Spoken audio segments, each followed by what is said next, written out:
गडोल कोकरना अनंतनाग में एनकाउंटर शुरू। इब्तदाई फायरिंग में एक फौजी अफसर और पुलिस अफसर जख्मी। इलाके में सिक्योरिटी फोर्सेस का ऑपरेशन जारी।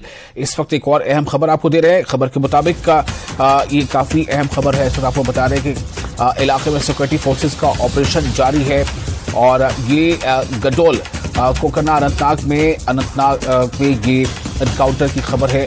ये दूसरी एनकाउंटर की खबर है जो इससे पहले हमने आपको दी थी राजौरी की। तो गडोल कोकरना अनंतनाग में एनकाउंटर, अनंतनाग में ये एनकाउंटर की खबर है जहां पर बताया जा रहा है कि एनकाउंटर फिर से वहां पर जो एनकाउंटर जारी है। इब्तदाई फायरिंग में जो शुरुआती क्रॉस फायरिंग हुई उसमें एक फौजी अफसर और पुलिस अफसर जख्मी बताया जा रहे हैं। इलाके में सिक्योरिटी फोर्सेस का ऑपरेशन भी जारी है। वो जो कॉर्डन ऑफ ऑपरेशन है या सर्च ऑपरेशन है ये भी जारी है। फिलहाल जो जानकारी मिली उसके मुताबिक अनंतनाग के गडोल कोकरना में एनकाउंटर हो रही है और जो शुरुआती जानकारी मिली उसके मुताबिक इब्तदाई फायरिंग में एक फौजी अफसर जख्मी बताए जा रहे हैं।